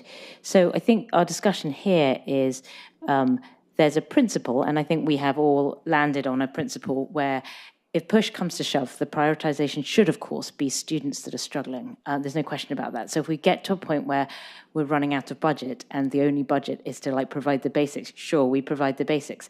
But in the meantime, we're a well-resourced district that could begin to move the needle closer to a tailor-made experience without being a tailor-made experience, because that would be private school. So I think that we can land on some middle ground. I think it goes back to Trustee Kamai's point of it doesn't have to be binary. We don't have to pit one solution against another, but we can find a middle ground where we are meeting the needs of, again, a student body of diverse abilities in a better way. And, when you ask for specifics, you're saying, we had plenty of discussions on this board already, even though this board is still relatively new, about, BioH, about MVC. These are very specific discussions about whether or not we are giving students that are academically more able or want to accelerate those very specific things that they're asking for. And so I think that needs to be considered on a merit-by-merit basis. I am encouraged by what the district is doing in terms of listening to the parents and students' demand for MVC, and there are some movements in that area. That's an example of we have, heard the need for more diversity at the upper end of maths, and we have responded accordingly. If I could add, I just want to put some context to the middle ground that you're talking about. While we are having a conversation about mathematics in this discussion, there are a lot of things that our children are interested in, from VAPA, visual and performing arts, to on. So if we took that methodology that we're talking about to offer every kid whatever they want, not what they need in order to thrive in society and beyond to the next level, what we're talking about is a substantial increase, not just in funding. It is really in the infrastructure that's going to fall apart trying to individualize every single thing students are interested in. So I think the way we focus on that is to identify the framework around that acceleration. There's nothing wrong with acceleration, but there has to be a ceiling to that acceleration. Otherwise, we will move outside of our capacity to meet that and do it well. So as we talk about that middle ground, I really want to talk about what is it that our students need to thrive, and how do we extend that into those areas of interest so that those students are well-rounded students when they leave us. And, maybe real quick, Dr. Lopez, my framing may be too narrow, right? Making sure that all students are meeting a minimum baseline of education doesn't necessarily mean all students are meeting the baseline set by the state in CASP scores, right? We get to decide what that minimum baseline of education is that we're providing to our students. And so maybe our minimum baseline of education is some line that includes engagement and rigor, and it includes social responsibility. That's the point. We're deciding what that means. But we can be, we can stick with fidelity to the idea that as a public school district, all students should access that level.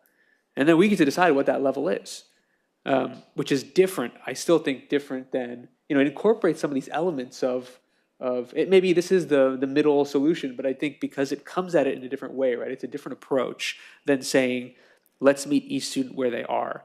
I don't think mine needs to be, or my statement of it needs to be as narrow as what the state says the minimum is.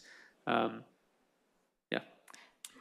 was just gonna kind of respond to what Board Member Chu mentioned about, we're talking about biology. Biology is, again, is the baseline, is the first class that our students take. But as they move on to junior, senior year, sophomore, junior, senior, obviously we have, again, lots of offerings for rigorous offerings for in the sciences, obviously, for students. When we're talking about MVC, for example, those systems have already been in place for students that want to take those courses. And, again, those for students that want to take additional courses past Calculus BC, again, those systems are already in place. So we feel based on the course offerings that we have, we are meeting those specific needs for the students. But obviously, we could have more conversations as to if, what other areas that our students want to be challenged in. But again, I feel that the systems are already in place, because it kind of sounds like we are not meeting all of our students' needs, which if we were to look at, again, some of the data I think that would tell us otherwise. I also want to add that one other way of looking at things, like I know we talked about transition point.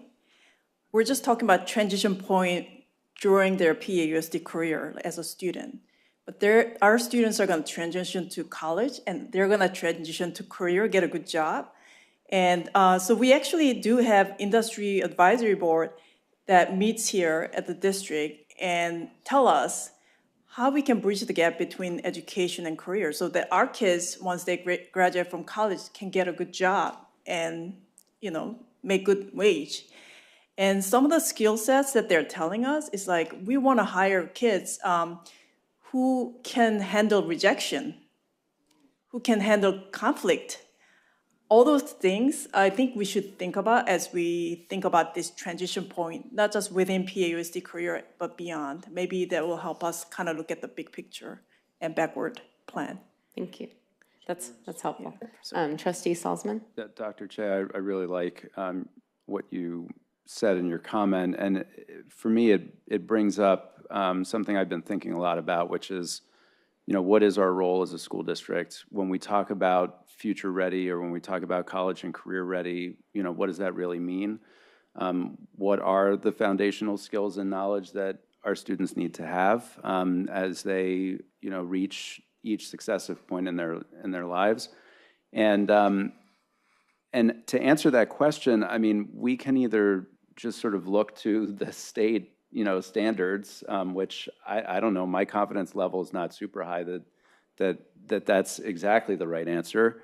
Or we can try to be what I hope we will be as a school district, which is a learning institution, not just an institution of learning, but an institution that learns itself. And I think one of the ways that we can do that is by, trying to figure out at each stage that our students progress to, looking back, do they feel that they were well prepared for that next stage? And I don't know how we can do that, if we can do that. Certainly we can do that while they're still our students. So, I think it's a great idea to not just look at 5th and 8th, but look at 6th and 9th, because that's when we get to sort of look back and have students say, do I have the skills and knowledge that I need to be successful where I'm at now? But if there's a way for us to look beyond graduation as well, and use that as a way to inform the decisions that we're making about what our students need. One other thing I want to say is I love the part of this chart that has these concentric areas, the comfort, explore, learning, growth. To me, it's sort of like the Maslow hierarchy of needs kind of thing. It's you can't really be successful, at that sort of next more complicated stage until you kind of satisfy that first stage. And I think that's a really good way for us to think about a lot of things. And that would include, this conversation that we're having about, should we be mostly focused on students who are just trying to get to grade level standards, or should we be, providing opportunities for students who are going beyond that? I think, first we need to get everybody to grade level standards. That should be the baseline. If we can do that successfully, I hope we can do that successfully, then that gives us the freedom to look at our resources as a district and say, here are resources we have available to do a whole host of different things. I mean, we can provide all sorts of amazing extracurricular activities, and we can provide challenging coursework and, all sorts of different areas for our students to explore. And I have to believe that we have the resources as a district to do that. And so I think, we also need to be a learning organization in the sense that if we aren't, moving the needle in certain areas, I want us to be comfortable looking at those things and asking ourselves the question of why aren't we moving that needle? And not in a way that, makes us feel bad about it or whatever, but just, again, that's the process of learning. If something isn't working the way we expect, then we adjust. So that goes for preparing our students to take on, middle school math coursework, and that goes for getting them ready for college, and that goes, for anything else, about making sure our students feel included and make sure that they feel valued as individuals. So yeah, sorry, that's a lot, a lot of things that I'm reacting to, but I just think it's very important that, you know, we do what we can to try to prepare our students and also look at whether we're succeeding in doing that, and if we're not, that we're ready to make adjustments. Yes, let me just add something. I definitely agree. And again, just want to call out, if we go through all of the semester one, each school report, there's like, you know, pages of acknowledging some deficits, and then what are the next steps that all of our schools are doing to address the, for example, DFIN students, and to address students who are below on CASP. So we're doing the work. It's maybe it's more check-ins at a board level about what each school is doing. Where are we? Is this in the, you know, in the information items, or could it be presented staff maybe more often, more check-ins? What are we doing, for example? I mean, it's here and it was amazing. That's why I printed it out, to kind of highlight and go through, wow, all these schools are doing all of this work, and the amount of work to first acknowledge the deficits. It's all here, Gunn, Pally, that all here. So we're doing the work, and it sounds like maybe more visibility at the board level of the work that's happening. And I want to piggyback off of what Mr. Salzman said, because I agree with that, in the sense that when I talk about providing a minimum baseline of education for all of our students, because we're Palo Alto, you know, it's not just state standard, right? It's all the other things that we do. And part of that, I think, looking at the highest, you know, what is the most outcome-centric view of this particular area is, you know, we want students to be able to engage with and contribute to society in a positive way, right? That is a very concrete, high-level outcome.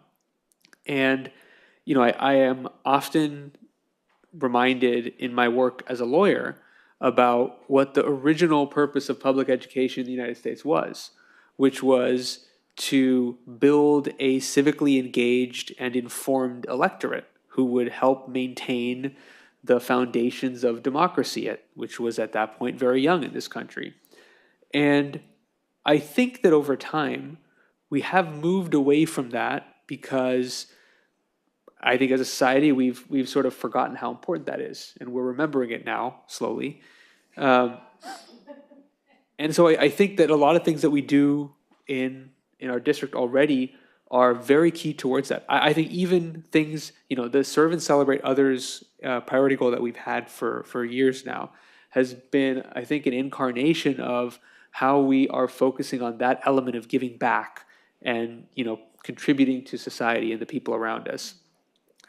So I want to reiterate that piece that I said in the beginning, which is, if we're looking at that outcome, then I think that as important as academic achievement is, and as important as climate and wellness are, equally important is this idea of social responsibility, of this idea of, you know, civic engagement, like we talked about, service, media and digital literacy, using the tools that we have to contribute positively, and understanding, you know, how those tools can be corrupted or they can be sort of used against folks, right? Again, this is a place where we can talk about sustainability. It's how do we want our students to leave our district, or even while they're in our district, be able to, with agency, contribute to society and making the world a better place. Is that within the scope of public school district? I think that's actually within the very original scope of public school district in this country. So I think it bears a lot of consideration here. I agree completely. And that was one of the things I wanted to make sure we didn't lose from the prior PAUSD promise, was this serve and celebrate others, is kind of the service piece of this. And so I know that you also mentioned a civic engagement piece. I actually like the serve and celebrate others terminology. I think it's broad enough to include a lot of what we're talking about. And it also includes the ability to celebrate ourselves too, and our wins. Yep. Yeah, I entirely agree. I mean, I think one thing the elephant in the room about the idea that students must leave the district being civically engaged is that we don't know how AI is going to change the more granular aspects of academics. And so the non-granular aspects of who we are and how we learn are perhaps going to take a more central place with the advancement of AI. And so that ability to engage with the world around us, to serve the world around us, and to be these well-rounded people that can go and be, functional human beings, whether it's like literally functional, as in you can send me an email, or whether it's, macro functional in the sense that you can view social justice. These things, I think, are going to take a more central position.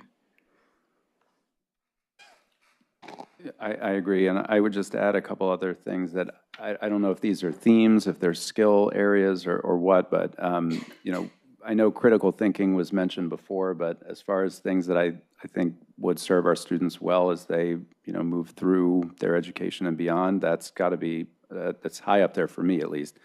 And I would add to that self-knowledge, because I think that relates to basically all of the concentric circles here, understanding how your emotions work, understanding how you communicate, understand, in what environment are you successful, understanding what you naturally gravitate toward, what interests you, where your curiosity comes from, skills that come naturally to you versus things that you need to work on. I think all of that those are all things that I think will serve students really well as they progress.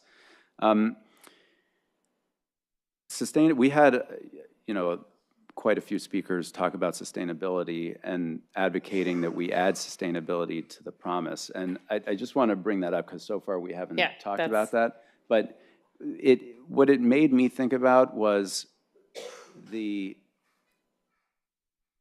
talk about outcomes. We talk about what we want our students to know and be able to do.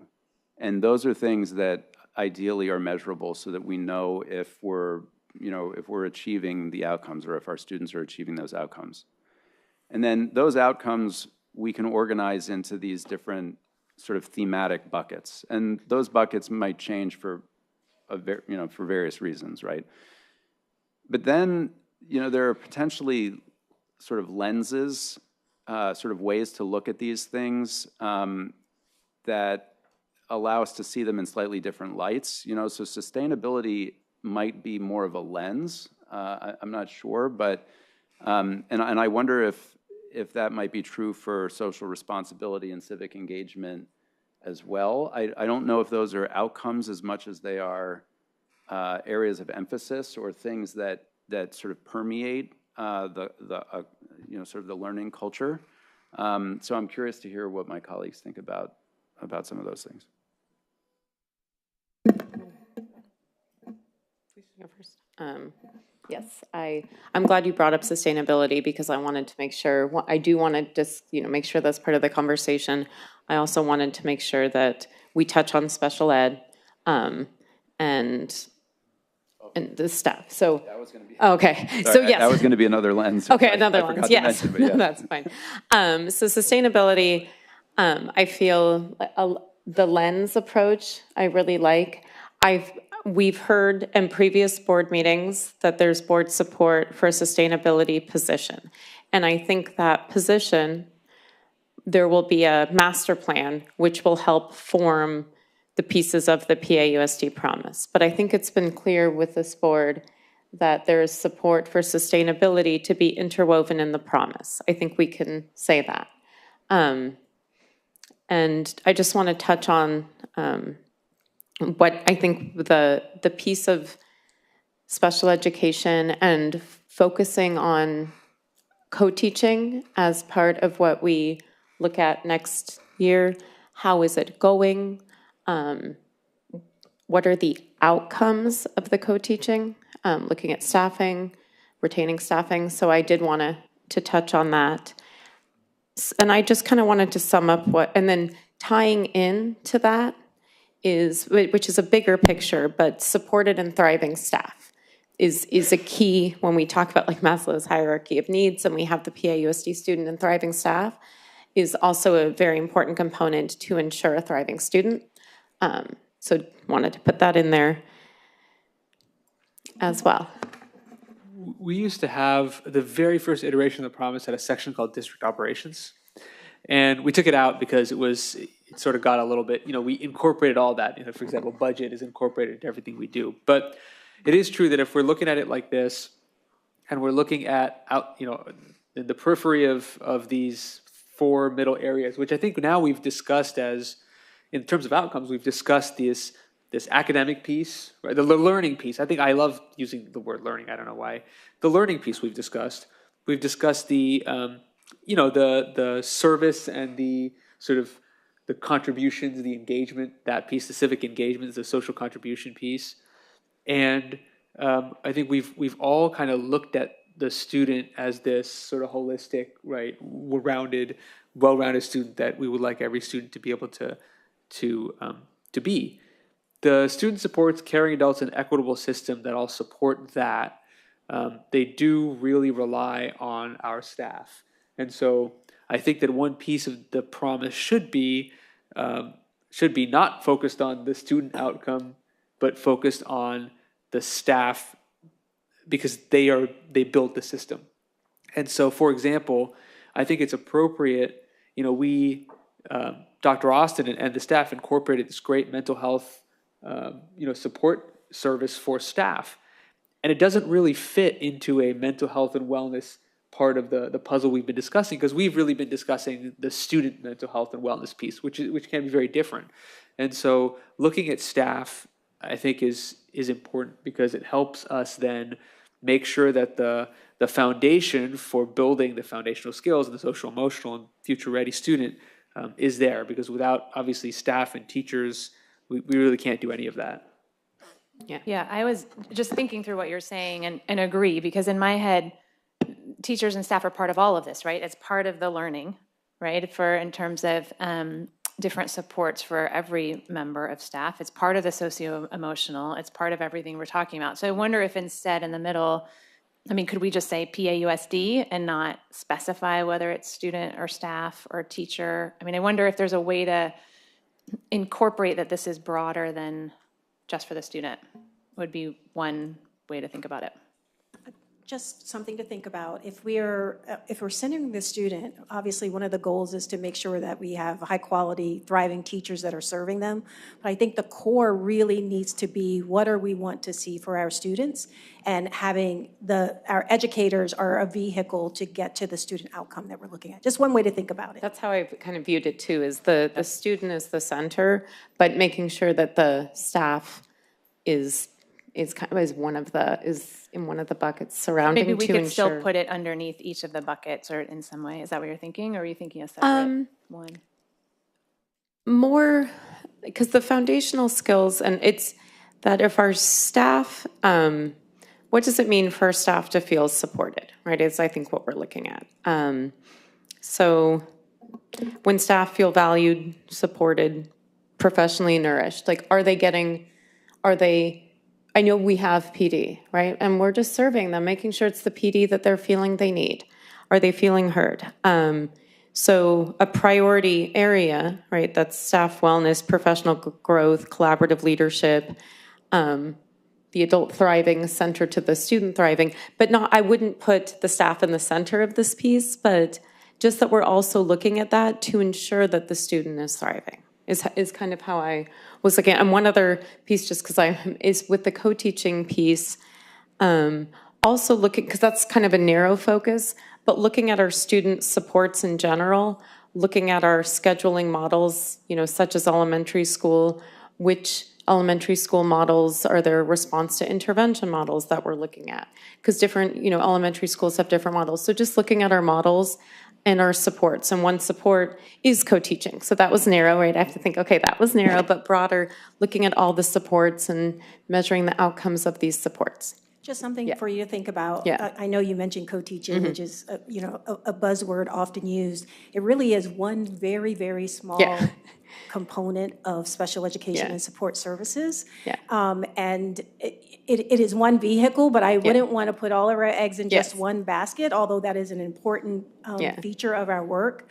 There's so many areas around programming and outcomes that that deserve some attention. Which is why after I thought about it, that's one piece of a bigger, so looking at all the supports, which includes that, but also includes like our scheduling models. What models are we using, and are they models that are thriving for our students? And what supports are working well, and which ones can we improve upon? We can find ways to incorporate supporting staff into the Perfect. diagram. And Dr. Bickle here suggested that one way to do that is incorporating into caring adults as well.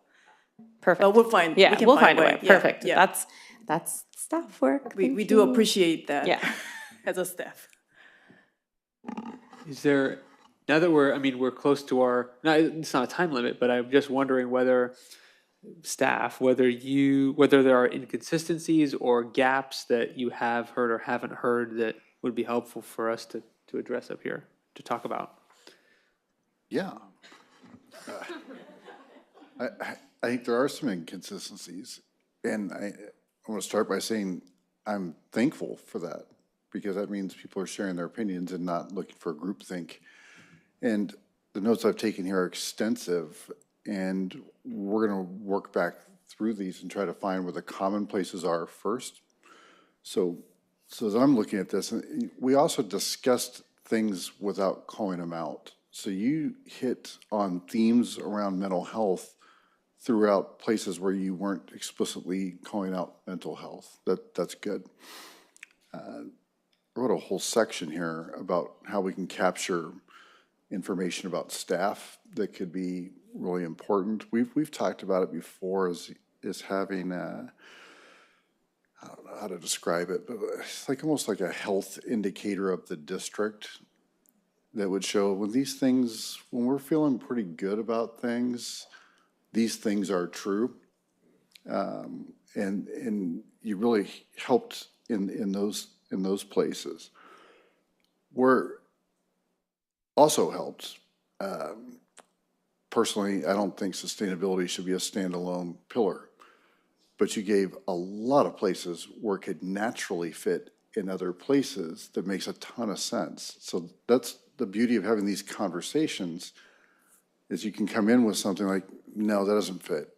And then you can listen to people and say, oh, that can fit here beautifully. In fact, should. So I've really appreciated the conversation. We can keep going. I can also tell you, we have enough right now to put together the next piece for the May meeting. And if we keep going, we might make it messier. So there might be a benefit to us kind of calling it right now, unless there's something or clarification that somebody wants to make. And then focus on this, I'm guessing board conversation, 30 minutes at our next board meeting would take us to that next level, and then we'd be about there. Okay. I'll start with just asking board members, is there anything anyone wants to add or clarify to make sure everybody feels like seen, heard, and respected? Sure, thank you. Just a couple of things that haven't yet come up, and I want to thank everyone again for all the work that went into this and that will continue to go into it, so thank you. We have brought up mental health a couple of different times, but haven't directly addressed it, so just wanted to share some of my thoughts, which is, one thought is that we might want to name it in some way. Specifically, and I would actually add physical and mental safety to that piece as well, and just think a little bit about how we're measuring those. So one thing that was brought up earlier, which I just want to express my agreement with, is thinking through how to continue to measure belonging and to really drill down deep on that. So how are we measuring participation? I think that would be both, this came up earlier, but just to share my thoughts, it would be both access to extracurriculars and other things, and also the opportunity to take advantage of them. And also looking at the physical safety piece too. What pieces do we have in place? Do we track physical safety incidents to and from school and on school campus? Is that something we want to do? So yeah, just a couple of thoughts there. And Trustee Kemai mentioned earlier about how she really likes to serve and celebrate others and didn't want to see that lost from this framework. And I wanted to echo that by saying I also really appreciate that as an underlying ethos. And if we could retain or weave that in somewhere, then that would be great. Yes. I would like to add, I know we want to go to non-deficit model, but in Serve and Celebrate Others, the gap year after year is that we don't do enough celebration. So I want to point that out. I like that. That was just my Yes. comment. Oh, really? Yeah. I like that, Submitted yeah. a bunch.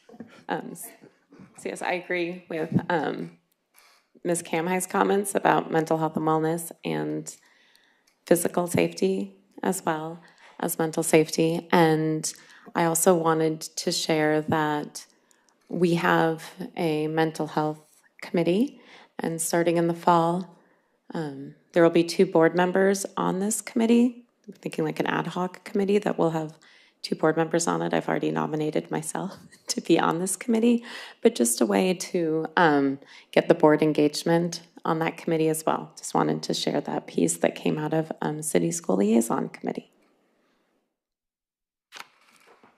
Is there anything else that any board members want to add or clarify, or any staff, any questions before we this work?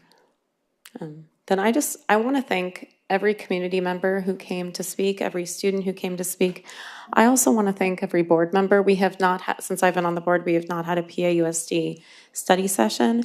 And for me, there's a big difference between just discussing versus discussing where it lives on YouTube forever and in a public meeting. And so coming here and sharing and doing the work, it is work. And I just want to thank everyone for participating in this work. I want to thank the staff for coming here and taking the notes and doing the work and the background presentation. And I want to thank Dr. Che for coming up with this Venn diagram. It was helpful.